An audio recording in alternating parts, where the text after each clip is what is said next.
Good morning, good afternoon, and good evening. Welcome back to this public lecture.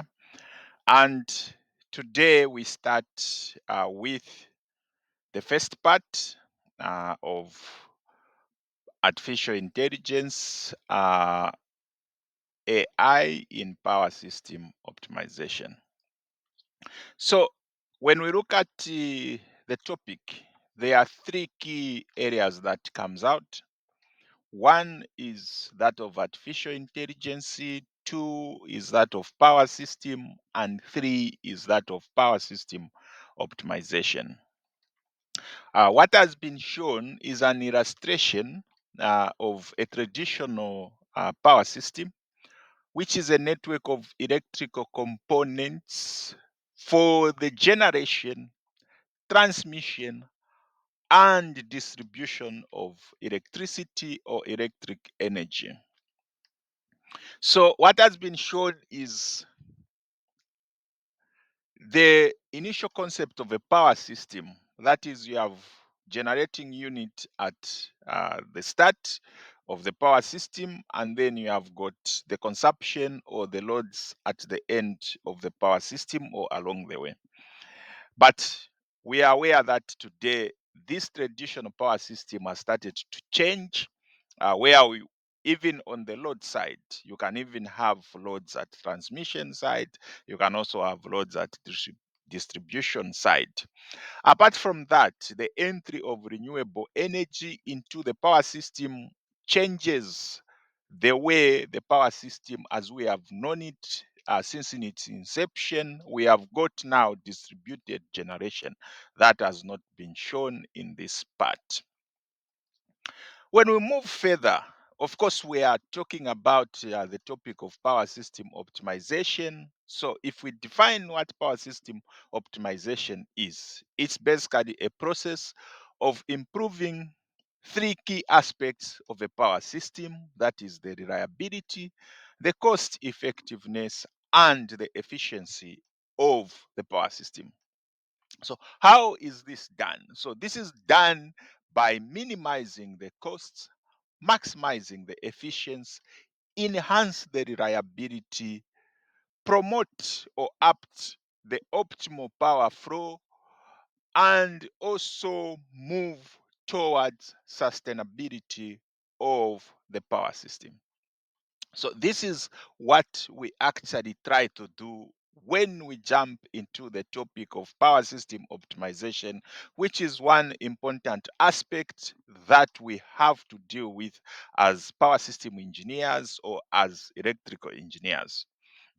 Then when we come to the cream of the topic, which is artificial intelligence, what we are saying is artificial intelligence, in a nutshell, in a simple language, is actually the use and simulation of human intelligence in machines that are set or programmed to do what?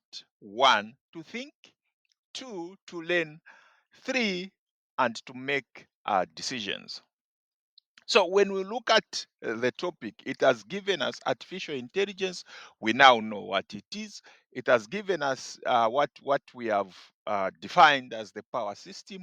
Now we know it, and we have also defined the power system optimization. So let's see, why do we need optimization in the first place?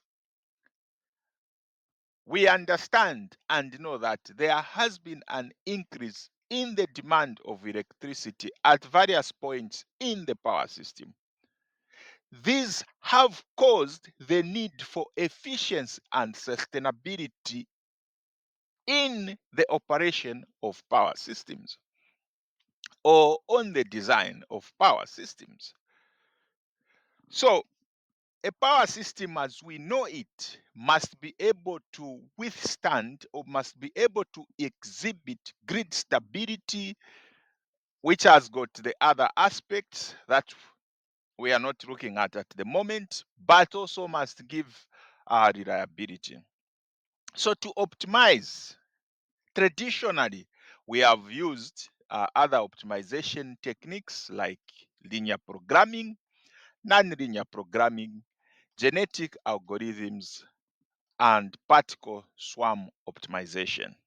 So these traditional optimization techniques have basically been built on mathematical models and deterministic algorithms.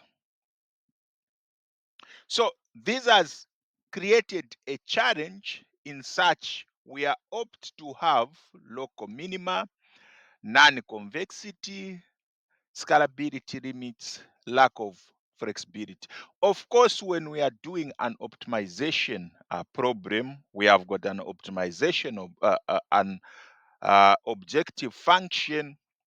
We also face the computational cost problem, the sensitivity to initial conditions, and also we must accept that the constraints that we have are complex in nature. So this presents the constraint of handling uh, aspect. So what solution do we have? This is where artificial intelligence comes in, the application of artificial intelligence, the application in the use and simulation of human intelligence in machines that are set or programmed to think, learn, and make decisions. So this gives us an opportunity to actually move away from the challenges that traditional optimization techniques presents us. So this laps up the first part of our presentation, and thank you for your time for now. See you in the next part of this public lecture. Thank you very much.